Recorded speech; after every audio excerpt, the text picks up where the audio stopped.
మొన్న అసెంబ్లీలో పవన్ కళ్యాణ్ గారు 11 మంది ఉన్నా సరే 1100 మంది లాగా నానా యాగి చేస్తారన్న మాటని వక్రీకరించి జగన్మోహన్ రెడ్డి గారు మా 11 మంది 1100 మంది లాగా భయపెట్టాం పవన్ కళ్యాణ్ గారిని. అది చాలా సంతోషం కదా మాకు అంటున్నారు కదా, మరి దాన్ని ఎలా చూడాలంటారు?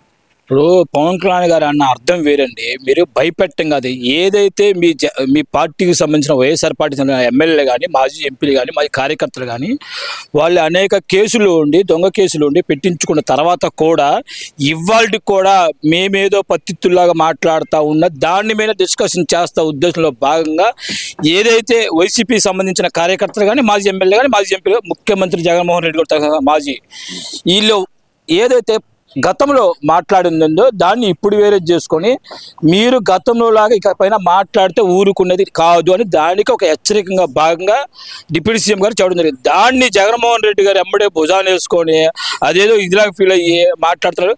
జగన్మోహన్ రెడ్డి గారు గుర్తించాల్సింది ఒకటి, కూటమి ప్రభుత్వం ఏం చెప్తుంది, మీకు ప్రజలు 11 సీట్లు ఇచ్చారు, మీరు అసెంబ్లీకి రండి, వచ్చి ప్రజల గురించి గొంతెత్తమన్నారు. కానీ జగన్మోహన్ రెడ్డి గారు చెప్తారు నేను బయట ఉండి మాట్లాడు అంటే ఎంత పిరికి పందో ప్రజలు అర్థం చేసుకుంటారు. కూటమి ప్రభుత్వం జగన్మోహన్ రెడ్డి గారి వైసీపీ పార్టీకి కానీ ప్రజలే బుద్ధి చెప్పారు, గతంలో కూడా చెప్పారు, ఇప్పుడు చెప్పారు, రాబోయే రోజుల్లో కూడా వాళ్ళకి పుట్టగతులు ఉండవు.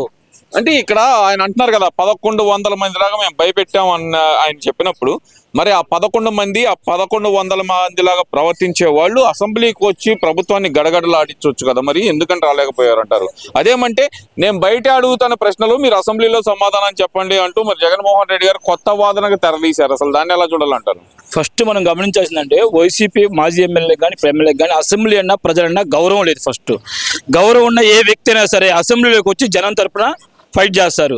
కానీ జగన్మోహన్ రెడ్డి గారు ఇవాళకి ఏం చెప్తున్నారు, అసెంబ్లీకి రావాలంటే గతంలో అతను అన్న మాటలు కానీ అతను ఇది కానీ ఇవాళ భయపడుతున్నాడు. భయపడి ఏదైతే అధికార పార్టీ జగన్మోహన్ రెడ్డి క్వశ్చన్ ఇస్తుందో వాళ్ళ ఎమ్మెల్యేలు క్వశ్చన్ ఇస్తారో భయంతో ఇవాళ రావట్లేదు.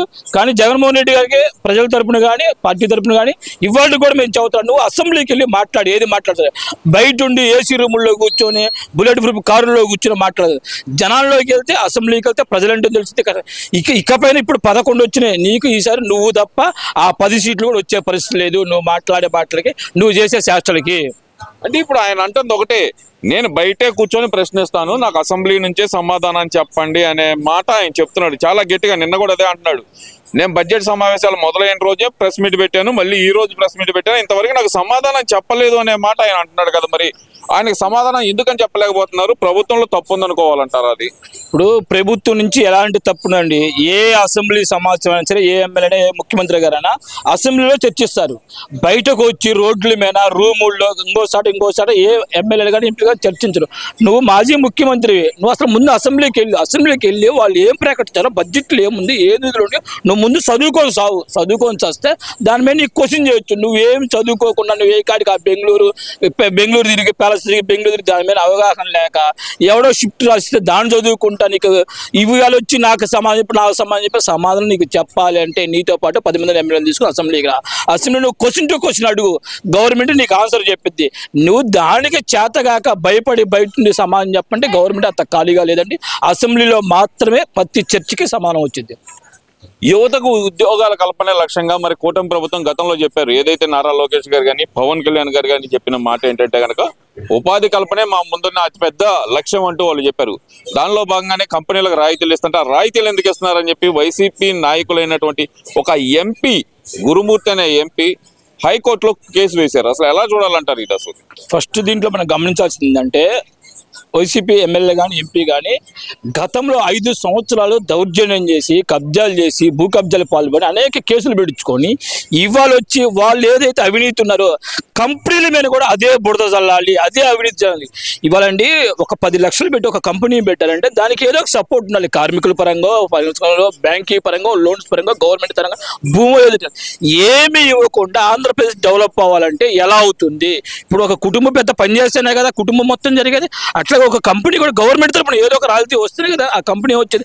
అది గుర్తించకుండా జగన్మోహన్ రెడ్డి గారు ఏ కాడికి కూడా గవర్నమెంట్ మీద బురద చల్లటం, లోకల్ వాళ్ళ ఒక కంపెనీస్ మీద బురద ఏం లేదండి, కబ్జాలు చేయటం అలవాటు పడ్డ గవర్నమెంట్ పార్టీ.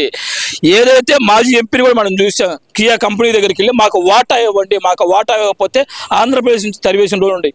ఇవాళ కూడా అదే రాజకీయం చేస్తున్నారు, అదే కుట్ర చేస్తున్నారు.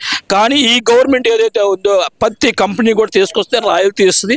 దాంట్లో మీకు వచ్చి నష్టమైంది అంటే ఏంది? ఆంధ్రప్రదేశ్ డెవలప్ అవ్వకూడదని మీరు కోరుకుంటున్నారా? ఇక్కడ ప్రజలు బాగుండకూడదని మీరు కోరుకుంటున్నారు. ఇక్కడ ఎవరైతే యువత ఉన్నారో వాళ్ళకి ఉద్యోగాలు రాకూడదని మీరు కోరుకుంటున్నారు. కాబట్టి ఇలాంటి ఇప్పుడు ఒక ఎంపీ ఎవరైనా సరే గవర్నమెంట్కి సపోర్ట్గా ఉండాలి, లేదనుకో నిజాయితీగా మాట్లాడాలి. కానీ ఇలా సుప్రీంకోర్టులకు, హైకోర్టులకు వెళ్ళి కేసులు వేస్తున్నారంటే గవర్నమెంట్ మీద ఎంత వ్యతిరేకం ఉంది చూడండి, ప్రజల మీద ఎంత వ్యతిరేకం ఉండదు. ఇలాంటి ఎంపీని గెలిపించేందుకు అక్కడ ఉన్న ప్రజలు ఎవరైతే ఉన్నారో వాళ్ళు ఇవాళ సిగ్గుపడుతున్నారు. అంటే ఎందువల్ల అంటారు? ఇప్పుడు గతంలో కూడా చూసాం, అమరావతి భూముల మీద కేసులు వేశారు, వైజాగ్ లో వచ్చే కంపెనీల మీద కేసులు వేశారు, లేదంటే కనుక ఇటు కర్నూలు సైడ్ వచ్చే సోలార్ పార్కుల మీద కేసులు వేశారు. అన్నిటి మీద ఈ వైసీపీ నాయకులు ఎందుకు కేసులు వేస్తున్నారు అనుకోవాలంటారు?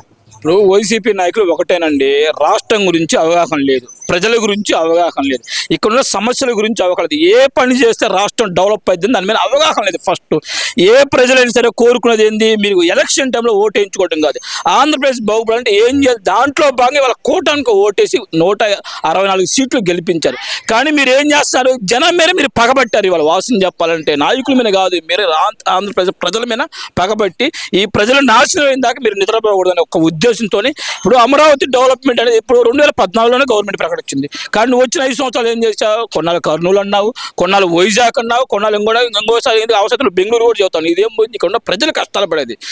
కానీ రాజధాని డెవలప్మెంట్ నీకు చేతగాక, కేంద్ర ప్రభుత్వం నుంచి నిధులు తీసుకోవడం నీకు చేతగాక 3 ముక్కల ఆటలాగాడి ఆంధ్రప్రదేశ్ నాశనం చేసింది. కాక ఇవాళ కూడా గవర్నమెంట్ ఏదైతే కొత్త గవర్నమెంట్ వచ్చిందో, టీడీపీ, జనసేన, బీజేపీ వచ్చింది, గవర్నమెంట్ అనేక సార్లు ఇవాళ డెవలప్మెంట్ చేస్తుంది, భూసేకరణ చేస్తుంది. ఇవాళ భూములు రైతులు కూడా స్వచ్ఛతంగా ఇస్తున్నారు. ఎందుకంటే ఆంధ్రప్రదేశ్ బాగుపడాలి, అమరావతి బాగుపడాలి. దాన్ని వీళ్ళు ఓర్చుకోలేక గవర్నమెంట్ మీద బుడతలుతా, రైతుల మీద బుడతలుతా అమరావతిని ఆపే ఒక ఉద్దేశంలో భాగంగానే ఈ కుట్ర జరుగుతుంది. అమరావతి రైతులకు తెలుసు, ఎందుకంటే 400 రోజులు పైగా వాళ్ళు పోరాటం చేసిన రైతులు వాళ్ళు. ఇట్లాంటి కుట్రలు కానీ ఆంధ్రప్రదేశ్ ప్రజలు మొత్తం కూడా గుర్తిస్తున్నారు. ఈసారి కూడా చెప్తున్నావా, వచ్చేది కూటమి ప్రభుత్వం వెళ్ళి చెప్పినా కూడా. అంటే ఇప్పుడు ఆయన చెబుతున్నారు కదా, ఇది జంగిల్ రాజ్ మీద ప్రజలందరూ వ్యతిరేకతతో ఉన్నారనే మాట జగన్మోహన్ రెడ్డి పదే చెప్తున్నారు కదా. నిన్న కూడా అంటున్నారు ఆయన, ఈ ప్రభుత్వం మీద ఉన్నంత వ్యతిరేకత ఎప్పుడూ లేదు, ఇప్పటికే ప్రభుత్వం మీద పూర్తి వ్యతిరేకత ఉందని చెప్పి నేను జగన్మోహన్ రెడ్డి గారు చెప్తున్న మాట. మరి దానికేమంటారు? ఇప్పుడు ప్రజలకి ప్రభుత్వానికి ఒక మంచి బాండింగ్ ఉందండి. ఒక తండ్రికి బిడ్డలకు ఉండే బాండింగ్ ఆంధ్రప్రదేశ్ గవర్నమెంట్కి ప్రజలకు ఉంది. దేనికి వ్యతిరేకం? ట్యానికి అమ్మఒడి ఇస్తున్నాడు, దానికి వ్యతిరేకమా? దేనికి వ్యతిరేకం? ఇవాళ ఆడబిడ్డలకి బస్సులో ఫ్రీగా వెళ్తాడు, దానికి ప్రతి ఒక్క స్టూడెంట్కి, బీసీలకి, ఎస్సీ ఎస్టీ మైనారిటీలకి ఇవాళ కాలర్ ఇప్పిస్తున్నారు, దానికి వ్యతిరేకమా? ఇవాళ ఆంధ్రప్రదేశ్లో ప్రతి మూల సిమెంట్ రోడ్లు, తాడు రోడ్లు వేస్తున్నారు, దానికి వ్యతిరేకంగా. ఇవాళ 1000 రూపాయలకే ప్రతి ఊర్లో రైతుకి పట్ట ఇంటికి తెచ్చిస్తున్నారు, దానికి వ్యతిరేకం ఉంటారు. ఇవాళ ప్రతి ఒక్క పిల్లలకు కూడా ఆంధ్రప్రదేశ్లో ఏదైనా సరే చెయ్యాలని చెప్పి గవర్నమెంట్ తపన పడుతుంది, దానికి వ్యతిరేకమా? దేనికి వ్యతిరేకం? నువ్వు చెయ్యలేని గవర్నమెంట్ చేస్తుంది, అది నీ యొక్క కడుపు మంట, నీ యొక్క గ్యాస్ ట్రబుల్, దాన్ని ప్రభుత్వమే రుద్దమాక. ప్రభుత్వం క్లియర్గా ఉంది, ఆంధ్రప్రదేశ్ ప్రజలు క్లియర్గా ఉన్నారు. వాళ్ళిద్దరి మధ్య బాండింగ్ చాలా మంది మీకు లేదు. ఎందుకంటే మీకు ప్రజల గురించి ఫస్ట్ అవగాహన లేదు. ఎందుకు లేదు? మీరు ఎప్పుడు ప్రజల్లోకి వెళ్ళిన లేదు. మీరు డబ్బు పెట్టి దొంగ ఓట్లు ఎంచుకొని రౌడీజం చేసి గెలిచిన నాయకులు మీరు గతంలో.